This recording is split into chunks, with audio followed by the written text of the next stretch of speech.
Sir, naxalite ఉద్యమాల చరిత్రలో సిరిసిల్ల జగిత్యాల పోరాటాలు చాలా ప్రత్యేకమైనవి. ఆ పోరాటాల నేపథ్యాన్ని సాధారణంగా ఆనాడున్న సామాజిక ఆర్థిక రాజకీయ పరిస్థితుల నేపథ్యం ఏమిటో వివరించండి. తెలంగాణ ప్రత్యేక రాష్ట్ర ఉద్యమం కొంత అణచివేయబడ్డ తర్వాత తెలంగాణ ప్రజాసమితి ఒక ఉవ్వెత్తున ప్రజల్లోకి వెళ్ళి పార్లమెంట్ ఎన్నికల్లో 10 స్థానాల్లో తెలంగాణ ప్రజాసమితి అభ్యర్థులను ఎంపీలుగా భారీ మెజారిటీతో గెలిపించుకున్న తర్వాత ఆ పార్టీ కాంగ్రెస్లో విలీనమైంది. ఆ సందర్భంగా కొంత అసంతృప్తి చెందిన యువకులు, ఒకటేమో పోరాటానికి అవకాశం లేకుండా పోయింది, 1969 చివరి నాటికే పోరాటం పూర్తిగా నీరు గారిపోయింది, అణచివేయబడ్డది. మరో పక్కన ఒక రాజకీయ పార్టీగా ప్రజలు బ్రహ్మరథం పట్టిన ఆ పార్టీని కొన్ని కారణాల వల్ల నిస్సహాయ స్థితిలో చెన్నారెడ్డి గారు కాంగ్రెస్లో విలీనం చేశారు. చెన్నారెడ్డి గారికి ఇచ్చిన హామీలను, షరతులను కూడా ఇందిరాగాంధీ అమలు చేయలేదు. కేవలం బ్రహ్మానందరెడ్డిని ముఖ్యమంత్రి పదవి నుంచి తప్పించడం మినహా అక్కడ జరిగింది ఏం లేదు. బ్రహ్మానందరెడ్డి ప్లేస్లో పివి నరసింహారావు గారు వచ్చారు. సో ఆ సందర్భంగా ఈ ఎన్నికల రాజకీయాల పట్ల ఆసక్తి లేని, తెలంగాణ రాష్ట్రం కోసమే అంకితమైదామనుకున్న యువకులు, విద్యార్థులు కొంత విప్లవోద్యమాల బాట పట్టారు. ఆ సందర్భంగానే 2 ప్రధాన ధోరణులకు మనం మాట్లాడుకున్నాం. ఒకటి, నక్సల్బరీ అనంతరం చారు మజుందార్ నాయకత్వంలో వచ్చిన ధోరణి కొండపల్లి సీతారామయ్య సత్యమూర్తి ఆధ్వర్యంలో, కొల్లూరు చిరంజీవి గారి ప్రత్యక్ష నాయకత్వంలో మరికొందరు నాయకులతో కలిసి కరీంనగర్, వరంగల్ ప్రాంతంలో విద్యార్థులను ఆర్గనైజ్ చేయడం. మరో పక్కన దేవులపల్లి వెంకటేశ్వరరావు, తరిమేల నాగిరెడ్డి, చంద్రపుల్లారెడ్డి ఆధ్వర్యంలో ములుగు, ఖమ్మం ఏరియా ఫారెస్ట్ దళాలను ఏర్పాటు చేసి గిరిజనులపై జరుగుతున్న దోపిడీకి వ్యతిరేకంగా, ఆ ప్రాంతాల్లో ఉన్న భూస్వామ్య దోపిడీకి వ్యతిరేకంగా పోరాటాలు చేయడం. కానీ 1970 నాటికి చంద్రపుల్లారెడ్డి తప్ప ఆ పార్టీ నాయకత్వం అంతా అరెస్ట్ కావడంతో చంద్రపుల్లారెడ్డి గారి నేతృత్వంలో కరీంనగర్ జిల్లాలో కూర రాజన్న టెక్నాలజీ కాలేజీ, ఇక్కడ ఉస్మానియా యూనివర్సిటీ నుంచి చదువు మధ్యలో వదిలేసి ఆయన సిరిసిల్ల ప్రాంతానికి చెందిన వ్యక్తి కావడం, బలహీన వర్గాలకు చెందిన వ్యక్తి కావడం, ఆయన ఆధ్వర్యంలో కొంతమంది విద్యార్థులు తెలంగాణ ఉద్యమంలో చురుకైన పాత్ర వహించిన వారు సిరిసిల్ల ప్రాంతంలో భూస్వామ్య దోపిడీకి వ్యతిరేకంగా ప్రజలను ఆర్గనైజ్ చేయడం మొదలుపెట్టారు. అందులో ప్రధానంగా చెప్పుకోవాల్సిన పేర్లలో పెండ్యాల సంతోష్ కుమార్ గారు చాలా కాలం విప్లవోద్యమాల్లో పనిచేసి ఆ తర్వాత పార్టీ నుంచి బయటకు వచ్చి ఆయన గ్రూప్ 1 ఉత్తీర్ణుడై ముఖ్యమంత్రి కేసీఆర్ గారు బాధ్యతలు స్వీకరించిన కొద్ది రోజుల్లోనే ఆయన దగ్గర అదనపు కార్యదర్శిగా, సీఎం ప్రైవేట్ సెక్రటరీగా బాధ్యతలు నిర్వహిస్తూ తెలంగాణ వచ్చిన తొలి నాళ్లల్లోనే అకస్మాత్తుగా గుండె జబ్బుతో మరణించడం జరిగింది. ఈ సంతోష్ కుమార్ విద్యార్థిగా సిరిసిల్ల ప్రాంతంలో, కరీంనగర్ ప్రాంతంలో విద్యార్థులను విప్లవోద్యమం వైపు మళ్లించడంలో ప్రారంభంలో జనశక్తి రాజన్న వెంట ఉన్న ముఖ్యమైన వ్యక్తి. ఆయనతో పాటుగా మురళీధర్ రాజు, అతను కూడా సిరిసిల్ల ప్రాంతానికి చెందిన వ్యక్తి, దాన్ని పుల్లన్న అనే పేరుతో బాగా ప్రచారంలో ఉన్న వ్యక్తి. సిరిసిల్ల ప్రాంతంలో ప్రారంభంలో ఉద్యమాన్ని ఆర్గనైజ్ చేసిన వాళ్ళల్లో ఎమర్జెన్సీ కంటే ముందు వీరు మనకు ముఖ్యంగా కనబడతారు. ఎమర్జెన్సీ తదనంతరం మనకు ఆర్ట్స్ కాలేజీ ఉస్మానియా యూనివర్సిటీలో అధ్యక్షుడిగా పనిచేసిన తులా రాజేందర్, ఆ తర్వాత ఆయనకు సతీమణి అయిన ఉమా, వీరంతా కూడా మెట్పల్లి, సిరిసిల్ల ప్రాంతంలో నాయకత్వ పాత్రల్లో ఉన్నవాళ్ళు. 2వ శ్రేణి నాయకత్వం గ్రామాలలో వందల సంఖ్యలో రావడం జరిగింది. ఎమర్జెన్సీ కంటే ముందు కొంత తక్కువ ఉన్నా ఎమర్జెన్సీ తదనంతరం పెద్ద ఎత్తున గ్రామాలలో భూస్వామ్య దోపిడీకి వ్యతిరేకంగా వారంతా కూడా నిలబడ్డారు. జగిత్యాల ప్రాంతంలోనేమో కొండపల్లి సీతారామయ్య నేతృత్వంలో పనిచేస్తున్న ఈ కొల్లూరు చిరంజీవి ఆయన మార్గదర్శకత్వంలో పనిచేసే నారదాసు లక్ష్మణరావు గారు, అదేవిధంగా జగిత్యాలకు సంబంధించిన తోట నారాయణ, సాయిని ప్రభాకర్ అనే ఒక ముఖ్య నాయకుడు ఉండేవాడు. ఆ తర్వాత ఎన్కౌంటర్లో చనిపోవడం జరిగింది. గుంజపడుగు నారాయణ రెడ్డి, సదానందం, డాక్టర్ హరినారాయణ, అక్కడే వార్డెన్గా పనిచేస్తున్న అప్పటి బిఎస్ రాములు, ప్రముఖ తెలంగాణ తత్వవేత్త. వీరంతా కూడా ఆనాడు ఎమర్జెన్సీ కంటే ముందు, ఎమర్జెన్సీ తర్వాత జగిత్యాల ప్రాంతంలో విప్లవోద్యమంలో విద్యార్థులను సమీకరించడంలో, నాయకత్వాన్ని రూపొందించడంలో, అక్కడ కార్యక్రమాలు, భూస్వామ్య వ్యతిరేక పోరాటాలు, అక్కడ ప్రజలను, రైతులను సిద్ధం చేసి నడిపించడంలో కీలక పాత్ర వహించారు. సో ఈ రెండు ప్రాంతాలకు ఒక ప్రత్యేకత ఉంది.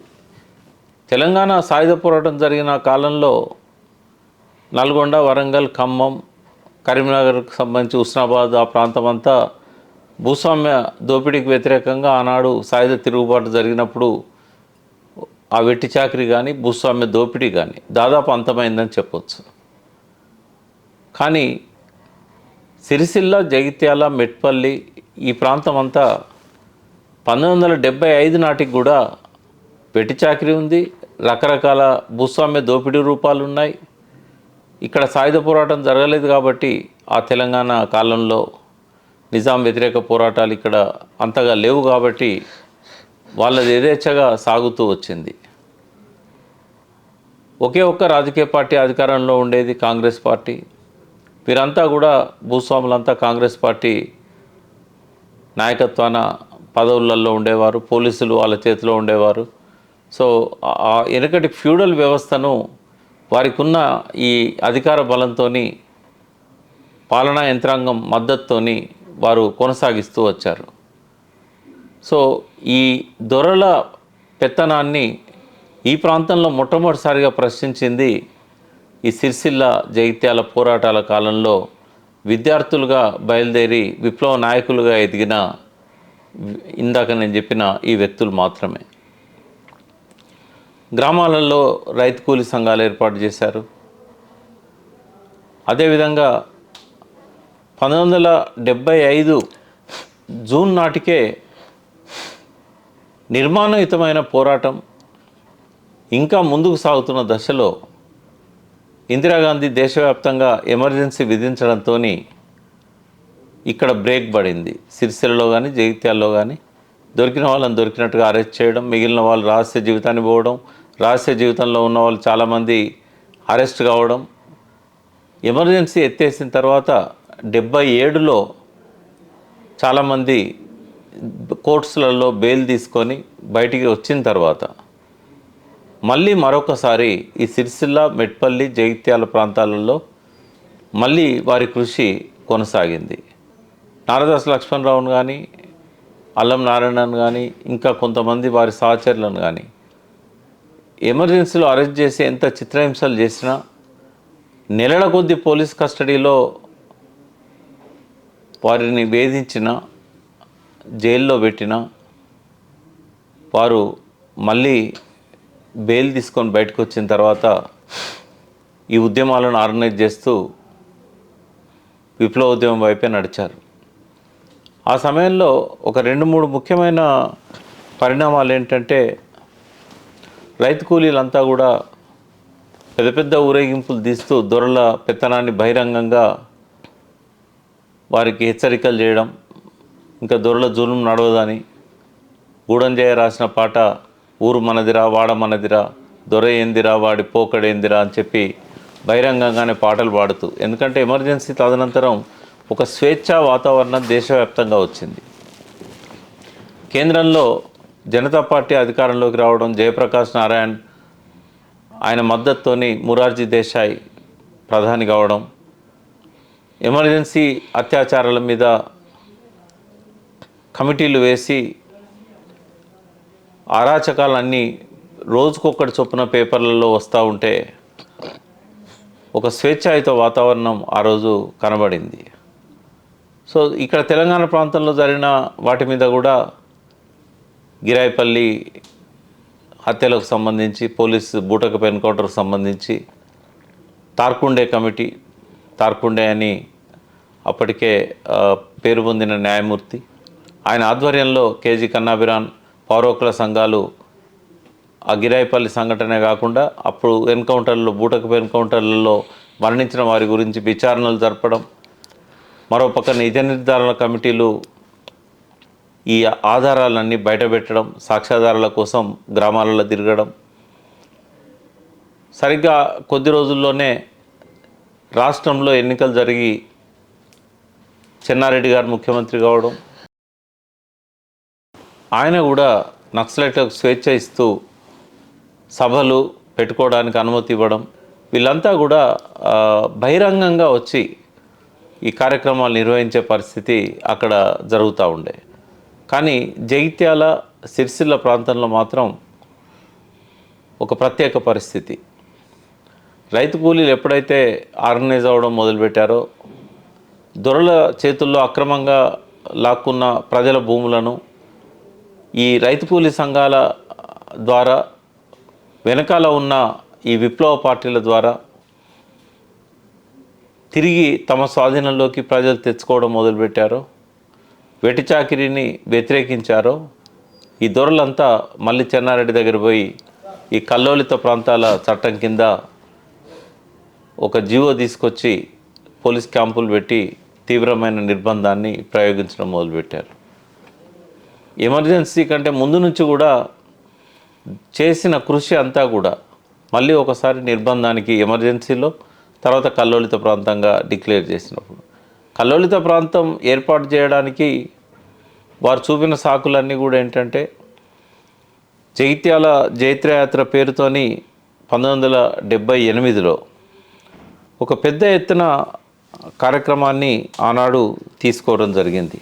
ఇది పీపుల్స్ వార్ ఆధ్వర్యంలోని, ఇందాక మా సాయిని ప్రభాకర్ కానీ, అల్లం నారాయణ కానీ, నారదాస్ లక్ష్మణరావు లాంటి వాళ్ళు ఆ జగిత్యాల ప్రాంతంలో ఆర్గనైజ్ చేసిన వీళ్ళంతా కూడా 1978 సెప్టెంబర్ 8న జగిత్యాల పట్టణంలో కొన్ని లక్షల మందితోని,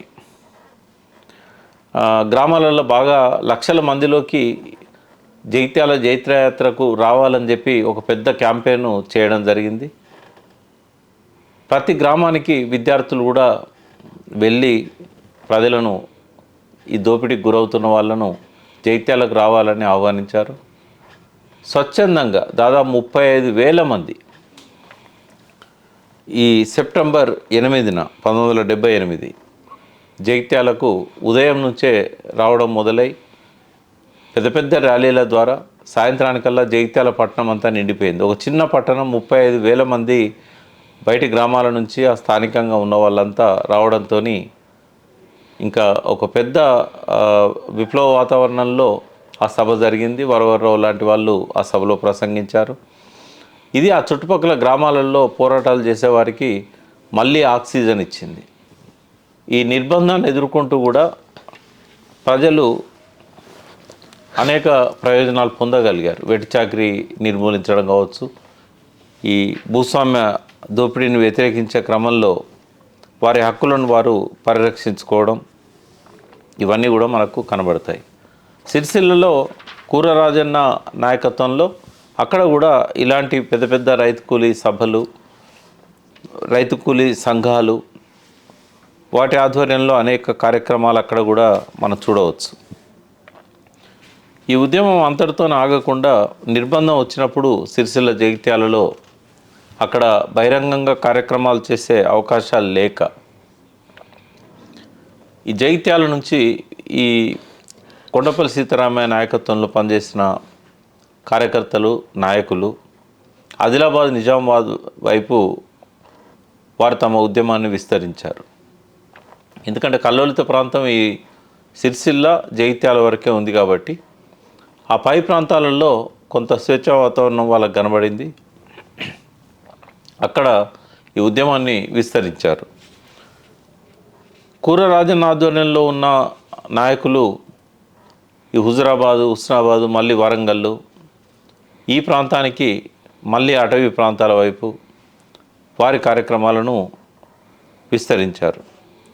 సో కల్లోలిత ప్రాంతాల ప్రకటన తర్వాత బహిరంగంగా కార్యక్రమాలు చేయలేం కాబట్టి ఈ ఫారెస్ట్ దళాల ఏర్పాటు అనేది కొండపల్లి సీతారామయ్య వర్గం ఆలోచించి సరిగ్గా ఆ సమయంలోనే వారు ములుగు అటవీ ప్రాంతం, ఏటూరు నాగారం, ఛత్తీస్గఢ్ ఈ ప్రాంతాలలో అటవీ దళాలు ఏర్పాటు చేయడం మొదలుపెట్టింది. మరో పక్కన ఆదిలాబాద్ ఏరియాలో కూడా పొరకల దొర అనే పేరుతోని, అంటే గిరిజనులు పెట్టుకున్న పేరు అది, దాసరి లక్ష్మీకాంతం అని వరంగల్ నుంచి పోయిన ఒక నడి వయసు వ్యక్తి, అట్లాగే సాహు అనే పేరుతో కొమరం భీం గురించి వెలికి తీసుకొచ్చిన మాణిక్యాపూర్కు సంబంధించిన మరొక ముఖ్య నాయకుడు శనిగరం వెంకటేశ్వర్లు అంటారు. మరికొంతమంది ఆదిలాబాద్ అడవులలో ఆదివాసీలతోని విప్లవోద్యమ నిర్మాణం ప్రారంభించారు. సరిగ్గా ఆ సమయంలోనే దాసరి లక్ష్మీకాంతం పనిచేస్తున్న ఇంద్రవల్లి అనే గ్రామం పరిసర గ్రామాలలో ఉట్నూరు తాలూకాలో ఒక అంగడి జరుగుతున్న రోజు, అంటే అక్కడ వారాంతపు సంతలు ఉంటాయి.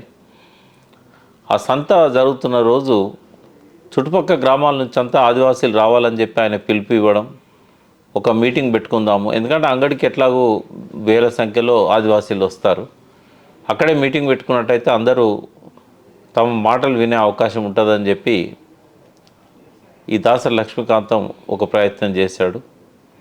సో అతను పీపుల్స్ వార్ సంబంధించిన వ్యక్తి. 1981 ఏప్రిల్ 20 నాడు ఆయన మీటింగ్కు పిలిపివ్వడం జరిగింది. చుట్టుపక్కల గ్రామాల నుంచి పదుల సంఖ్యలో ఆదివాసీలంతా వస్తున్న క్రమంలో, అక్కడంతా గోండులు ఉంటారు ఎక్కువగా, వస్తున్న గోండులు, కొలాంలు, తోటి అని మరొక తెగ, వీరు వస్తున్న క్రమంలో సహజంగానే వారి చేతిలో ఈ పాముల నుంచి, జంతువుల నుంచి రక్షణ కోసం కర్రలు పట్టుకొని వస్తుంటారు. ఒక దగ్గర పోలీసులకు ఆ వచ్చే ప్రజల మధ్య ఘర్షణ జరిగినప్పుడు ఇద్దరు కొట్టుకున్న సందర్భంగా ఒక కానిస్టేబుల్ గాయపడడం జరిగింది. ఆ సంఘటనను చూసి పోలీసులు ఫైర్ అనడంతో విచ్చలవిడిగా కాల్పులు చేయడంతో అమాయక గిరిజనులు చాలామంది ఆ కాల్పుల్లో మరణించారు. పోలీసులు ప్రకటించింది 13 మంది అని చెప్పినా కూడా వాస్తవంగా మరణించిన వారి సంఖ్య చాలా ఎక్కువగా ఉంటుందని అప్పటి పీపుల్స్ వార్ పార్టీ కానీ ఆదివాసీ నాయకులు కానీ చెప్పడం జరిగింది. అదొక కలిచివేసే సంఘటన. ఎందుకంటే అడవులలో మానాన వారు బతికే ఆదివాసీ గోండులు పోలీస్ కాల్పులో బలి కావడం అనేది కొమరం భీం చనిపోయినప్పుడు ఎట్లయితే ఒక సంచలనమైందో ఇంద్రవెల్లి కూడా అట్లాగే అయింది. సో ఇంద్రవెల్లి ఘటన మరొకసారి తెలంగాణ వ్యాప్తంగా ప్రభుత్వం మీద వ్యతిరేకతను పెంచింది. యువకులు, విద్యావంతులంతా కూడా ఈ కాల్పుల ఘటనను నిరసిస్తూ మళ్ళీ కొంత విప్లవ బాట పట్టిన పరిస్థితి ఉంది. ప్రధానంగా ఇంద్రవెల్లిలో ఆదివాసీలు సమావేశం కావడానికి ఆనాడు దాసరి లక్ష్మీకాంతం చెప్పిన కారణాలు ఏంటంటే, ఒకటి, ఫారెస్ట్ వల్ల దోపిడీ అనేది కొనసాగుతూ ఉంది గిరిజనుల మీద. ఫారెస్ట్ చట్టాల పేరుతోని వారిని అడవుల్లోకి పోనీయకపోవడం, కట్టెపుల్లలు ఏరుకోనియకపోవడం, అటవీ ఫలాలు, అటవీ సంపదను తెచ్చుకోనియకపోవడం, అడవిలో కొంత అంటే పోడు భూములు, ప్రధానంగా ఎమెండార్ఫ్ కాలం నుంచి కూడా అక్కడ తాము సేద్యం చేసుకున్న భూములు, తాము వర్షాధారంగా సాగు చేసుకుంటున్న భూములు రాను రాను అన్యాక్రాంతమైనాయి. ప్రధానంగా కరీంనగరు, ఈ ఆదిలాబాద్ మైదాన ప్రాంతాల నుంచి వచ్చిన భూస్వాములు, అందులో ప్రధానంగా వెలమ, రెడ్డి కులాలకు చెందిన భూస్వాములు రకరకాల ప్రలోభాలకు గురి చేసి గోండులను, వారు పంటలు పండించుకుంటున్న మంచి నల్లరేగడి భూములను, నీటి వసతి ఉన్న భూములను, అప్పుడే అక్కడ వచ్చిన కడెం కాలువలు, కడెం ఆనకట్ట కట్టిన తర్వాత అక్కడ కడెం ద్వారా సాగునీరు వచ్చింది, గోదావరి నీరు.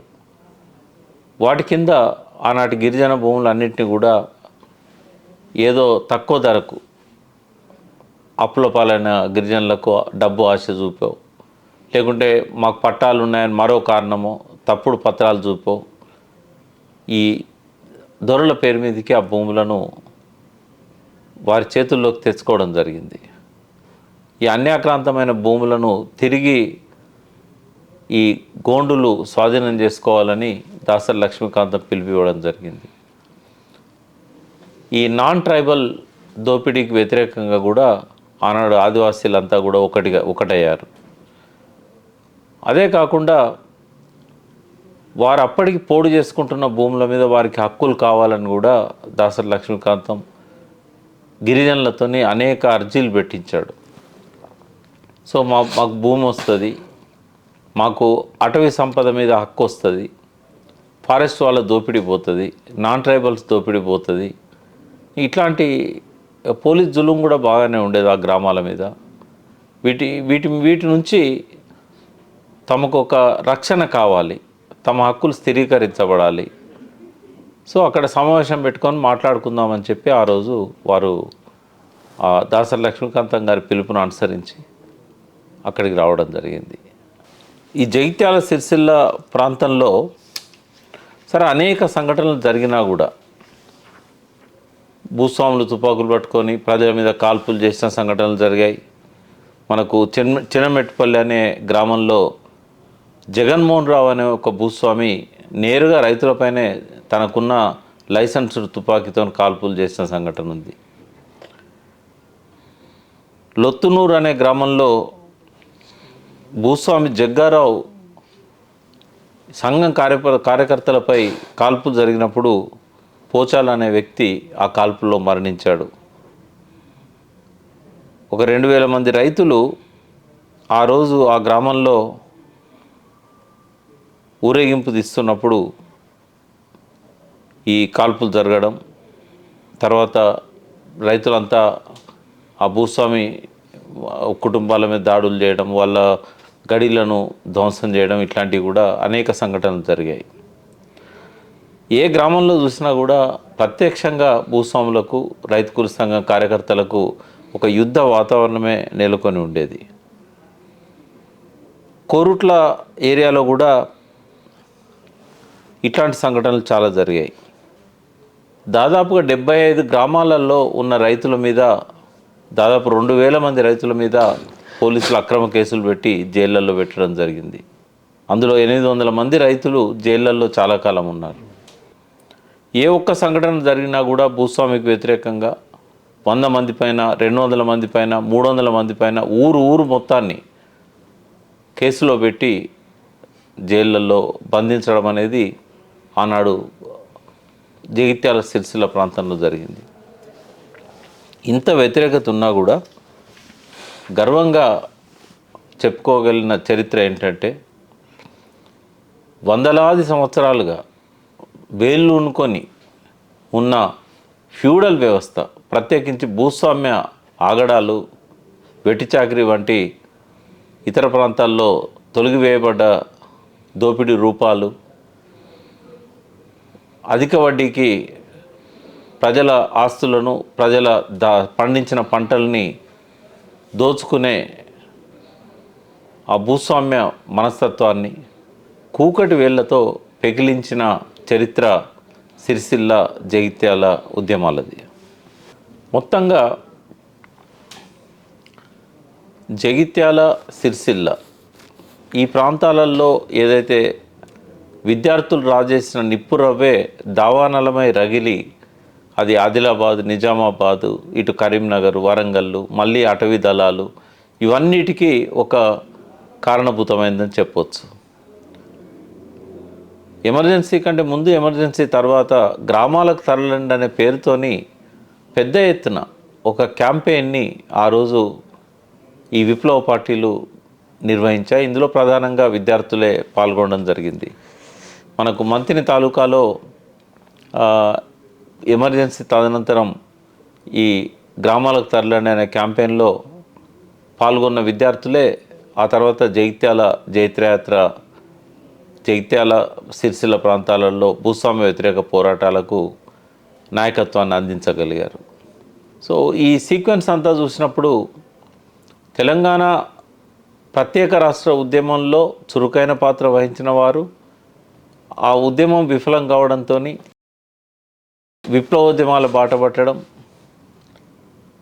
ఆ విప్లవోద్యమాలలో అనేక నిర్బంధాలకు గురవుతూ కూడా భూస్వామ్య దోపిడీని ఆ ప్రాంతాల్లో అంతం చేయడం, చాలా త్యాగాల తర్వాత ప్రజలకు అనూహ్యమైన విజయాలను అందించడం, ఆ తదనంతరం మళ్ళీ నక్సలైట్ ఉద్యమం తీవ్రమైన అణచివేతకు నిర్బంధానికి గురైన తర్వాత మరొకసారి ఈ నాయకత్వమే ప్రత్యేక తెలంగాణ రాష్ట్రానికి ఊపిరిపోయడం.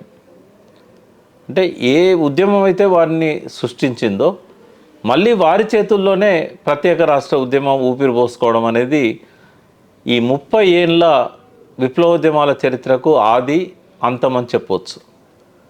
ఎప్పుడైతే తెలంగాణ ప్రత్యేక రాష్ట్ర ఉద్యమం మొదలైందో మెల్లమెల్లగా ఇక్కడ ఉన్న విద్యార్థులు కావచ్చు, విప్లవ శక్తులు కావచ్చు, విప్లవాన్ని సమర్థించే మేధావులు కావచ్చు, హక్కుల సంఘాల నాయకులు కావచ్చు, అన్ని రాజకీయ పార్టీలు, 1-2 సిపిఎం లాంటి పార్టీలు తప్ప అన్ని రాజకీయ ప్రధాన స్రవంతిలో ఉన్న పార్టీలన్నీ కూడా తెలంగాణ వైపు రావడం వల్ల మళ్ళీ విప్లవోద్యమం స్థానంలో తెలంగాణ ఉద్యమమే ప్రధాన స్రవంతిగా ముందుకొచ్చింది.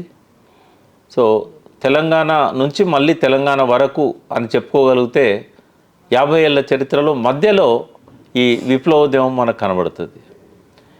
ఒకసారి మనం విప్లవోద్యమం సాధించిన ఫలితాల గురించి, తెలంగాణలో ప్రజలు వాటిని అనుభవిస్తున్న తీరు ఒకసారి మనం మాట్లాడుకుంటే, శతాబ్దాలుగా కొనసాగుతున్న వెట్టి చాకరీ వంటి శ్రమ దోపిడీని తెలంగాణ అంతటా లేకపోయినా కొన్ని పరిమితమైన ప్రాంతాలలో ఈ కొనసాగుతున్న ఈ దోపిడీని విప్లవోద్యమం నిర్మూలించింది అని చెప్పవచ్చు. సుకుమార్ అనే ఒక డీజీపీ, రాజశేఖర రెడ్డి గారు ముఖ్యమంత్రి అయిన సందర్భం, ఆ సమయంలో ఆయనే తన టర్మ్ పూర్తయిన తర్వాత వీడ్కోలు సభ పెట్టినప్పుడు ఆయనకి విప్లవోద్యమాల పట్ల మంచి అవగాహన ఉండేది. అణచివేయడంలో ఆయన ప్రభుత్వ విధానాన్ని అనుసరించినా కూడా ఒక మంచి మాట చెప్పాడు. ఏది ఏమైనా కరీంనగర్ జిల్లాలో భూస్వామ్య దోపిడీని నిర్మూలించింది నక్సలైట్లే అని చెప్పాడు. ఈ విషయాన్ని ఆనాటి మానవ హక్కుల వేదిక నాయకుడు బాలగోపాల్ గారు ప్రత్యేకంగా తన రచనలో ప్రస్తావించడం జరిగింది. అంటే తరతరాలుగా ఉన్న భూస్వామ్య దోపిడీ తెలంగాణ సాయుధ పోరాట కాలంలో మిగతా ప్రాంతంలో అంతమైన అప్పటికి వేళ్ళూనుకొని కరీంనగర్ జిల్లాలో ఉన్న ఆ ప్రాంతాన్ని వాళ్ళు వచ్చిన తర్వాతనే వారి కార్యక్రమాల ద్వారా నిర్మూలించగలిగారు. కాబట్టి వెట్టి చాకిరీ అనేది ఆ ప్రాంతంలో కనబడకుండా పోయింది. రెండవది, భూస్వామ్య దోపిడీకి వ్యతిరేకంగా ప్రజలు తిరుగుబాటు చేయడం వల్ల భూస్వాముల అక్రమ స్వాధీనంలో ఉన్న ప్రభుత్వ భూములు, ప్రజల భూములు తిరిగి ప్రజలు సాధించుకోగలిగారు. ఈనాటికి కూడా అవి వాళ్ళ చేతుల్లోనే ఉన్నాయి. క్రమక్రమంగా వాళ్ళ పేరు మీద పట్టాలు కూడా చాలా వరకు వచ్చినాయి. ఈ 30 సంవత్సరాల నుంచి వారు ఆ భూములలో పంటల్ని అనుభవిస్తున్నారు. మూడవది, చాలా తక్కువగా ఉన్న కూలీ రేట్లు, జీతాలు, వేతనాలు గ్రామాలలో ఈ విప్లవోద్యమం చొరవ వల్ల, రైతు కూలీ సంఘాల కార్యక్రమాల వల్ల పెరిగినవి. సిరిసిల్ల, మెట్పల్లి, జగిత్యాల ఏరియాల్లో పెద్ద ఎత్తున భూస్వాముల గుండాలు ఉండేవారు. తెలంగాణ సాయుధ పోరాట కాలంలో ఎట్లయితే రజాకారులను మెట్టబెట్టుకొని వాళ్ళ గుండాల సాయంతో భూస్వాములు దాడులు చేశారో ప్రజల మీద, అదే విధానాన్ని సిరిసిల్ల, మెట్పల్లి, జగిత్యాల ఏరియాలో ఇంకా అనేక తెలంగాణ గ్రామాల్లో భూస్వాములు సాగించారు. ఈ రైతు కూలీ సంఘాల ఆవిర్భావంతో పీపుల్స్ వార్ చంద్రపుల్లారెడ్డి వర్గం చేసిన ఈ కృషి వల్ల ఈ గుండాల దౌర్జన్యాలకు, భూస్వాముల ఆగడాలకు తెరబడింది. చాలా గ్రామాలలో 1978-79 నాటికి బాల్య వివాహాలు రద్దయినాయి. ఇవి ఎక్కువగా ఈ వెనుకబడ్డ ప్రాంతాలు, అంటే ప్రధానంగా ఫ్యూడల్ భూస్వాముల ప్రత్యేక నేతృత్వంలో ఉన్న గ్రామాలు ఏవైతే, వారి మార్గదర్శకత్వంలో ఉన్న గ్రామాలలో ఈ బాల్య వివాహాలు జరుగుతూ ఉండేది. ప్రజల్లో ఆ వెనుకబడతనం ఇంకా ఉండేది. ఏ చట్టాలు కూడా వాటిని ఆపలేకపోయినాయి. కానీ విప్లవకారులు, విప్లవోద్యమంలో వచ్చిన మేధావులు, తులా రాజేందర్ లాంటి వాళ్ళు, ఉమా లాంటి వాళ్ళు, ఈ పెన్నెల సంతోష్ కుమార్, పుల్లన్న లాంటి వాళ్ళు, ముదాం రాములు వంటి వారు, వీరు గ్రామంలోకి వెళ్ళి ప్రజల్ని ఎడ్యుకేట్ చేసి నయాన్నో భయాన్నో బాల్య వివాహాలు రద్దు చేయించారు. అంతకుముందు భూస్వాములకు ఎవరైనా ఎదురు చెప్తే వారిని గ్రామ బహిష్కరణ చేసేది, లేదా ఆ కుల నాయకుల మీద ఒత్తిడి తెచ్చి కుల బహిష్కరణ చేసేది. ఇవన్నీ హేయమైన పద్ధతులు. ఈ సిరిసిల్ల జగిత్యాల ఉద్యమాల వల్ల, విప్లవోద్యమ కృషి వల్ల ఈ గ్రామ బహిష్కరణలు, కుల బహిష్కరణలు అనేటివి పూర్తిగా ఆగిపోయినాయి. అప్పటిదాకా పంచాయతీల పేరు మీద దండగలు వసూలు చేసేవారు. ఇది తెలంగాణ అంతటా ఉండేది. కుల పెద్దలు కావచ్చు, గ్రామ పెద్దలు కావచ్చు. ఈ దండగల కార్యక్రమం కూడా పూర్తిగా ఆగిపోయింది. ఇది విప్లవోద్యమం సాధించిన మరొక విజయం. విప్లవోద్యమాల ద్వారా ప్రజల్లోకి ఒక గొప్ప రాజకీయ చైతన్యం వచ్చింది. చాలామంది చెప్తారు, ఎన్టీ రామారావు చైతన్య రథం మీద ఊరూరికి తిరగడం ద్వారా రాజకీయాలు ప్రజల దగ్గరికి వచ్చినాయి. అంతకుముందు కేవలం భూస్వాములకే పరిమితమయ్యేది. ఏదో హైదరాబాద్ నగరంతో సంబంధం ఉన్న వాళ్ళు, వరంగల్ లాంటి పట్టణాలతో సంబంధం ఉన్న దొరలే ఈ రాజకీయ నాయకులకే రాజకీయాలు పరిమితంగా ఉండేది, ప్రజలు వాటిని పట్టించుకునే వాళ్ళు కాదు అని. కానీ తప్పని చెప్పి తేలింది. ఎందుకంటే మొట్టమొదటిసారి 1969 తెలంగాణ ఉద్యమం నుంచే ఆనాడు టీవీలు లేకపోయినా ఓన్లీ రేడియో మాత్రమే సాధనమైన, పత్రికలు కూడా తెలంగాణలో లేకపోయినా గ్రామాన ఆనాడు తెలంగాణ రాజకీయాలు ప్రవేశించినాయి. ఒక్క చెన్నారెడ్డి ఒక పిలిపిస్తే చాలు తెలంగాణ అంతా కూడా బంద్ జరిగే పరిస్థితి ఆ రోజుల్లోనే ఉంది. కాబట్టి ఇతర ప్రాంతాల సంగతి ఎట్లున్నా తెలంగాణలో మాత్రం తెలంగాణ ప్రత్యేక రాష్ట్ర రాజకీయాలు, విప్లవ రాజకీయాలు మారుమూల గ్రామాల్లో సైతం సంతకం కూడా పెట్టరాని ఏలుముద్ర వేసే నిరక్షరాస్యులను సైతం రాజకీయంగా చైతన్యవంతులను చేశాయి. అందుకే సిరిసిల్ల జగిత్యాల ఉద్యమాలు వచ్చే నాటికే ప్రజల లోపల ఒక చైతన్యం పెరిగింది, దళిత వర్గాల్లో చైతన్యం పెరిగింది, గిరిజన బిడ్డలలో, ఒక ఆదివాసీ బిడ్డలలో కూడా ఒక చైతన్యం పెరిగింది.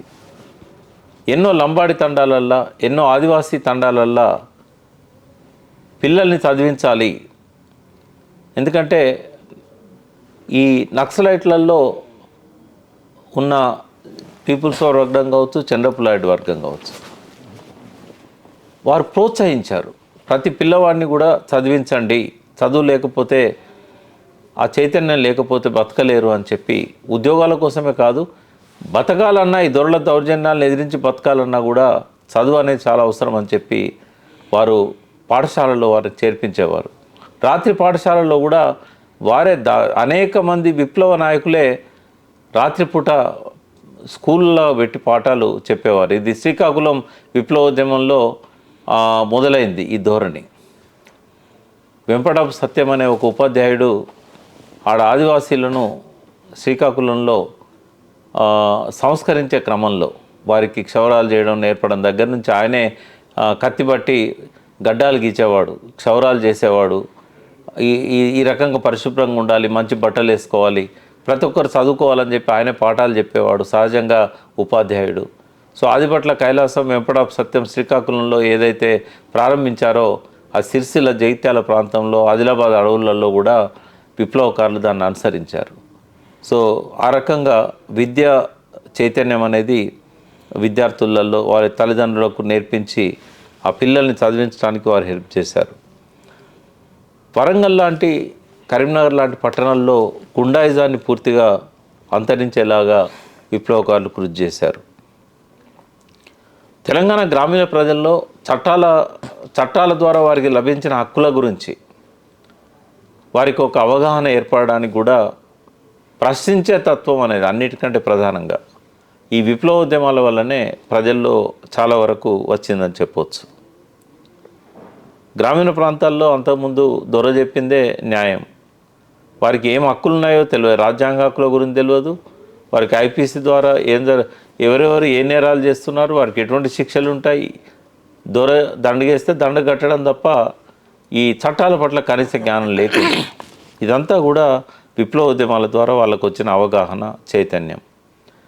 అన్నిటికంటే ముఖ్యంగా ఫారెస్ట్ అధికారులు, షావుకారులు గిరిజనులపైన సాగించే వేధింపులు కావచ్చు, దుర్మార్గాలు కావచ్చు. ఎందుకు అంటే ఈ అక్రమ వడ్డీలు, చక్రవడ్డీలు, బారు వడ్డీలు, నాగులు అనే పేరుతోని ఇట్లాంటివన్నీ కూడా రకరకాల మాండలిక పదాలలో ఈ దోపిడీ రూపాలు ఉంటాయి. సో ఇవన్నీ కూడా అక్రమ వసూళ్ళన్నీ కూడా దాదాపుగా నిలిచిపోయినాయి. అసలు షావుకారుల ప్రాంతాలు పోవడానికే భయపడే పరిస్థితి వచ్చింది. ప్రధానంగా ఖమ్మం, ఆదిలాబాద్, ములుగు, ఏటూరు నగరం లాంటి అటవీ ప్రాంతాలలో ఈ 1/70 చట్టం రావడం, ఈ గిరిజన భూములను బదలాయింపు చేయడానికి కొన్ని ఆంక్షలు పెట్టడం. అంటే ఏజెన్సీ ఏరియాలో ఎక్కడైతే ఈ భూములు ఉన్నాయో గిరిజనుల నుంచి గిరిజనులకు బదిలీ చేయవచ్చు, కానీ గిరిజనుల నుంచి గిరిజనేతరులకు బదిలీ చేయరాదు. గిరిజనేతరుల చేతుల్లో ఉన్న భూములను గిరిజనులకు తిరిగి స్వాధీనం చేయడం. ఎల్టీఆర్ కేసులు అంటారు, land transfer regulation act. So ఇది 1/70 చట్టం పేరుతోని ఇక్కడ బాగా ప్రాచుర్యంలోకి వచ్చింది. ఆదివాసీలకు, గిరిజనులకు వారికి ఉన్న ఈ చట్టబద్ధమైన హక్కులను, అంటే 1970 నాటికి గిరిజనులు అంటే కేవలం అడవులలో ఉండే ఆదివాసీలే. 78లోనే మొట్టమొదటిసారి ఈ లంబాడీలను ఆదివాసీ గిరిజనులుగా గుర్తించడం జరిగింది. అంతకుముందు వాళ్ళు షెడ్యూల్ ట్రైబ్స్లో లేరు. సరే, షెడ్యూల్ ట్రైబ్స్గా వాళ్ళు ప్రకటించబడ్డ తర్వాత ఈ హక్కులన్నీ వారికి కూడా లభించినాయి. అంతకుముందు ఈ భూములన్నీ కూడా గిరిజనుల చేతుల్లో ఉండే అన్యాక్రాంతమైన ఈ భూములన్నీ కూడా ఈ చట్టాల ద్వారా మళ్ళీ వారికి తిరిగి రావడానికి ఒక న్యాయపరమైన సపోర్ట్ కానీ, వారి పక్షాన నిలబడి కొట్లాడిన చరిత్ర కానీ ఆనాటి విప్లవకారులది. ఈ చట్టం వచ్చిందంటేనే విప్లవోద్యమాల వల్ల ఈ చట్టం వచ్చిందని చెప్పొచ్చు. అప్పటిదాకా ఒక అభిప్రాయంగానే ఉన్న భూ సంస్కరణలు. సరే, తెలంగాణ సాయుధ పోరాట కాలంలో కొంత విప్లవాత్మకమైన మార్పులు వచ్చినాయి. అప్పుడు 38E పట్టాలని, కౌల్దారీ చట్టాలని ఆనాడు తెలంగాణ ప్రాంతంలో బూర్గుల రామకృష్ణారావు గారు ముఖ్యమంత్రిగా ఉన్న కాలంలో, అంతకంటే ముందు వెల్లోడి అధికారంలో ఉన్న సమయంలో, మిలిటరీ జనరల్ చౌదరి అధికారంలో ఉన్న సమయంలో కొన్ని చట్టాలకు రూపకల్పన చేయడం జరిగింది. ఎందుకంటే ఆ సాయుధ పోరాటం వల్ల ప్రభుత్వంలో వచ్చిన ఆ మార్పు, దానివల్ల తెలంగాణ సాయుధ పోరాట కాలంలో పంచుకున్న చాలా భూముల మీద కౌలుదారులు సాగు చేసుకుంటున్న వేలాది లక్షలాది ఎకరాల భూముల మీద రైతులకు పట్టాలు వచ్చినాయి. వాళ్ళు అనేక దశాబ్దాల పాటు దాన్ని అనుభవించారు. కానీ ఎప్పుడైతే కమ్యూనిస్టులు అడవి బాట వదిలిపెట్టి, ఆయుధాలు వదిలిపెట్టి ఎన్నికల పందాలోకి వచ్చారో ఈ సంస్కరణలకు బ్రేక్ పడింది. మళ్ళీ ఎప్పుడైతే ప్రజలు ఆయుధాలు పట్టుకోవడం మొదలుపెట్టారో, రైతు కూలి సంఘాలు గ్రామాన ఆర్గనైజ్ అయినాయో, మళ్ళీ నక్సలైట్ ఉద్యమం మళ్ళీ వ్యాపించిందో 69-70 తర్వాత, అడవులలో ఎప్పుడైతే దళాల సంచలనం మొదలైందో మళ్ళీ ఈ సంస్కరణలకు తెరదీసింది ప్రభుత్వం. ఆ రకంగా వచ్చిందే 1/70, ఆ రకంగా వచ్చినాయి ఐటీడీఏలు, గిరిజన కార్పొరేషన్లు, ఆ రకంగా వచ్చినాయి భూ సంస్కరణల చట్టం 1973. అంటే తెలంగాణలో కొన్ని, పశ్చిమ బెంగాల్ లాంటి, శ్రీకాకుళం లాంటి కొన్ని ఇతర ప్రాంతాలలో వచ్చిన ఈ విప్లవోద్యమాల ఫలితమే భారతదేశ వ్యాప్తంగా కూడా భూ సంస్కరణల చట్టాన్ని ఆనాడు ఇందిరాగాంధీ ప్రభుత్వం తీసుకురావడానికి కారణమైంది. అంటే ఇక్కడ ఉద్యమాలు ఇప్పుడు వచ్చినాయి. ఇట్లాంటి సంస్కరణలు లేకపోతే దేశవ్యాప్తంగా ఇట్లాంటి ఉద్యమాలు వస్తాయి, వీటిని రానియొద్దు, ఇది విస్తరించనియొద్దు అని చెప్పి ఒక లక్ష్యంతోనే ఆనాడు ఈ భూ సంస్కరణల చట్టం అనేది వచ్చింది. అది రావడానికి పరోక్షంగా ఈ విప్లవోద్యమాలే కారణం అని చెప్పవచ్చు. దానివల్ల దేశవ్యాప్తంగా లక్షలాది ఎకరాలు ప్రజల చేతుల్లోకి వచ్చింది. ప్రభుత్వం ఏవైతే భూస్వాముల భూములు ఉన్నాయో, అంటే నిజాం కాలంలో ఎట్లయితే 50,000 ఎకరాలు, 20,000 ఎకరాలు ఒక్కొక్క భూస్వామికి ఉండేదో, ఈ భూ సంస్కరణల చట్టం వచ్చే నాటికి కూడా దేశవ్యాప్తంగా ఇటు తెలంగాణలో కూడా ఇంకా వందలాది ఎకరాల భూములు ఒక్కొక్క కుటుంబానికి ఉండేది. ప్రధానమంత్రిగా ఉన్న పివి నరసింహారావు, అంటే అప్పుడు ముఖ్యమంత్రిగా ఉండేది ఆంధ్రప్రదేశ్ రాష్ట్రానికి, ఆయన హయాంలోనే భూ సంస్కరణలు తెలంగాణలో మొదలైనవి. ఆయనే స్వయంగా వందలాది ఎకరాల తన భూమిని ఆనాడు పేదలకు పంచి ఇచ్చాడు. సో ఎవరైతే పంచి ఇవ్వలేదో ప్రభుత్వమే వాళ్ళ చేతుల్లోంచి ఆ భూములు తీసుకొని పంచింది. అదే కాకుండా పేదలకు భూములు ఇవ్వాలనే ఒక కాన్సెప్ట్ కూడా, దానికి వెనకాల కూడా ఈ విప్లవోద్యమాల ప్రభావమే ఉందని చెప్పొచ్చు. సరే, వాళ్ళు ఇచ్చినవి కొండలు గుట్టలు ఇవ్వచ్చు, రాళ్ళు రప్పలిన భూములు ఇవ్వచ్చు, పెట్టుబడి ఇవ్వకపోవడం వల్ల ఆనాడు దళితులు, వెనుకబడ్డ వర్గాల వారు, గిరిజనులు సాగు చేసుకోలేకపోవచ్చు. కానీ ఈ భూమి పంపకం అనే కార్యక్రమం, ఎందుకంటే నక్సలైట్ల సిద్ధాంతంలోనే దున్నేవాడిదే భూమి అనేది ఉంది. దేవులపల్లి వెంకటేశ్వరరావు రాసిన వ్యవసాయ విప్లవం అనే అందులో తక్షణ కార్యక్రమం పేరుతో ఏదైతే ములుగు అడవుల్లో ఆయన అమలు చేశాడో, ఖమ్మం ఫారెస్ట్ ఏరియాలో అమలు చేశాడో, అది ఈ దున్నేవాడిదే భూమి అనేది వ్యవసాయ విప్లవమే ఈ ప్రజాయుద్ధ పందాకు ఒక ఇరుసు లాంటిది అని చెప్పాడు. సో దున్నేవానిదే భూమి నినాదమే ఈ భూ సంస్కరణలకు కారణమైంది. గత 50 ఏళ్ళుగా ఈ భూ సంస్కరణల ఫలితాలను ప్రజలు అనుభవిస్తున్నారు. అంతేకాకుండా ఈ పోడు భూముల మీద కూడా ప్రత్యేక చట్టాలే వచ్చాయి. పీసా యాక్ట్ అని చెప్పి 2006లో ఆదివాసీలు, గిరిజనులు అడవులలో ఆనాటికి, ఆ చట్టం వచ్చే నాటికి 2006 నాటికి పోడు చేసుకొని ఫలసాయాన్ని అనుభవిస్తున్న భూములన్నీ కూడా బేషరతుగా వాళ్ళకు పట్టాలు ఇవ్వాలని చెప్పి ఆ చట్టం చెప్పింది. అది ఇప్పుడిప్పుడు అమలుకు నోచుకుంటున్న తెలంగాణలో. ఇంకా చాలా ప్రాంతాల్లో అమలు కావాల్సి ఉన్నది. కొన్ని ప్రాంతాల్లో ఇప్పటికే అమలైంది. సరే, ఏ చట్టం అమలు కావాలన్నా ఎక్కడ అమలైంది, ఎక్కడ అమలు కాలేదు అని మనం పరిశీలించినట్టయితే విప్లవోద్యమం కొనసాగుతున్న ప్రాంతాలలో, ఎక్కడైతే ప్రశ్నించేవారు ఉన్న ప్రాంతాలలో, రైతు కూలీ సంఘాలు కానీ విప్లవ సంఘాలు కానీ ఉనికిలో ఉన్న ప్రాంతాలలో ఆ చట్టాలన్నీ దాదాపుగా 90% అమలైనవి. ఆ భూములను ప్రజలు సాగు చేసుకుంటున్నా ఉన్నారు. కానీ ఎక్కడైతే పోరాటాలు వెనుకపాటు పట్టినాయో, ఎక్కడైతే పోరాట యోధులు అస్తమించారో, ఎక్కడైతే దళాల ఉనికి లేకుండా పోయిందో, నిర్మాణం లేకుండా పోయిందో, హింస, రాజ్య హింస వల్ల అక్కడ విప్లవవాదం అణచివేయబడ్డదో, ఆ ప్రాంతాల్లో మాత్రం మళ్ళీ భూములు అన్యాక్రాంతంగానే ఉన్నాయి, నాన్ ట్రైబల్ చేతుల్లోనే ఉన్నాయి. 170 చట్టం కూడా అక్కడ భూములను తిరిగి ఇవ్వలేకపోయింది. కోర్టులు, చట్టాలు వాటిని కాపాడలేకపోయినాయి. ఇప్పటికీ కొన్ని వేల ఎకరాలు కోనేరు రంగారావు కమిటీ పేరుతోని చంద్రబాబు పాలన పూర్తయిన తర్వాత రాజశేఖర రెడ్డి గారు వచ్చినప్పుడు కోనేరు రంగారావు గారితో ఒక కమిటీ వేసినప్పుడు, గిరిగిలాని గారు విచారణ చేసినప్పుడు ఇంకా వేలాది ఎకరాలు నాన్ ట్రైబల్ చేతుల్లోనే ఉన్నాయని చెప్పారు. అంటే విప్లవోద్యమాలు సమసిపోవడం కూడా ఒక రకంగా ఆ సమస్యలు ఇంకా కొన్ని ప్రాంతాలలో మిగిలి ఉండడానికి కారణం.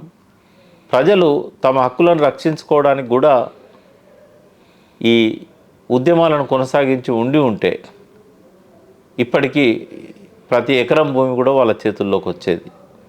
కానీ అనేక కారణాల వల్ల, సామాజిక ఉద్యమాలు, ఆ తర్వాత తెలంగాణ ఉద్యమం వల్ల ఆ విప్లవోద్యమాలు అనేటివి కనుమరుగైనాయి. తెలంగాణ ప్రాంతాలలో చాలా గ్రామాలకు అడవులలో, ముఖ్యంగా అంటే తెలంగాణలో గోదావరి, కృష్ణ తీర ప్రాంతం అంతా కూడా అడవులే ఉంటాయి, దట్టమైన అడవులు. అడవులలో ఎక్కడ కూడా రోడ్డు మార్గాలు ఉండకపోయేది, వంతెనలు ఉండకపోయేది. ఆ గ్రామాలలో ఎక్కడ కూడా పాఠశాలలు ఉండకపోయేది, ఆసుపత్రులు ఉండకపోయేది. సో ఈ విప్లవోద్యమాల వల్ల, విప్లవకారుల కృషి వల్ల ఇవాళ మారుమూల గ్రామాలకు కూడా రోడ్లు, అదేవిధంగా రహదారి సౌకర్యాలతో పాటుగా విద్యా, వైద్య సదుపాయాలు కూడా వచ్చినాయి. ప్రతి గ్రామానికి కూడా రక్షిత మంచినీటి పథకాలు ఆ కాలంలో వచ్చినాయి. ఇప్పుడు మిషన్ భగీరథ ద్వారా నీళ్ళంతా ఉన్నాయి. సో తాగునీటికి నోచుకోక ఆదివాసీలు అతిసార అనే వ్యాధికి గురయ్యే వాళ్ళు, సెల్మల్లల్లో కాలుష్యానికి గురైన నీళ్ళని తాగుతూ ఎండాకాలంలో, ప్రతి ఎండాకాలం సమయంలో అంటే వర్షాలు పడగానే అతిసార వ్యాధి ప్రబలి వేలాది మంది గిరిజనులు చనిపోయేవారు. మహమ్మారిలాగా వచ్చేది, ఎపిడమిక్ అనేవారు. వాస్తవంగా అది ప్రభుత్వం చేసిన తప్పది. ఈ విప్లవోద్యమాలు ఎప్పుడైతే వేళ్ళూనుకున్నాయో కొంత గ్రామాన ఈ సంస్కరణలు అమలు కావడం అనేది జరిగింది. సో ఇవన్నీ కూడా తెలంగాణ ప్రాంతంలో విప్లవోద్యమాల ఫలితంగా వచ్చిన, అనేక త్యాగాల ఫలితంగా వచ్చిన ఈ సంస్కరణలు కావచ్చు, ఈ ప్రజలు అనుభవిస్తున్న ఫలితాలు కావచ్చు. తెలంగాణలో ప్రత్యక్ష నాయకత్వం విప్లవోద్యమానికి వహించిన ఎంతోమంది నాయకులు ఇప్పుడు మన మధ్యనే ఉన్నారు. కొందరు జైలు శిక్ష ముగించుకొని వచ్చిన వారు ఉన్నారు, కొందరు సరెండర్ అయిన వాళ్ళు ఉన్నారు, సరెండర్ అయి బయట ప్రధాన జనజీవన స్రవంతిలో కలిసిన వాళ్ళు ఉన్నారు, కొందరు అరెస్ట్ అయి ఆ తర్వాత బెయిల్ మీద వచ్చిన వాళ్ళు ఉన్నారు, కొందరు అనారోగ్యంతో పార్టీ అనుమతితోని వచ్చి సరెండర్ అయి బయటకు వచ్చిన వాళ్ళు ఉన్నారు. సో వాళ్ళ మాటల్లోనే ఆనాటి ఈ ఉద్యమాల చరిత్రను, వారు ప్రత్యక్షంగా నాయకత్వం వహించిన సమయంలో జరిగిన సంఘటనలను మనం తెలుసుకుందాం.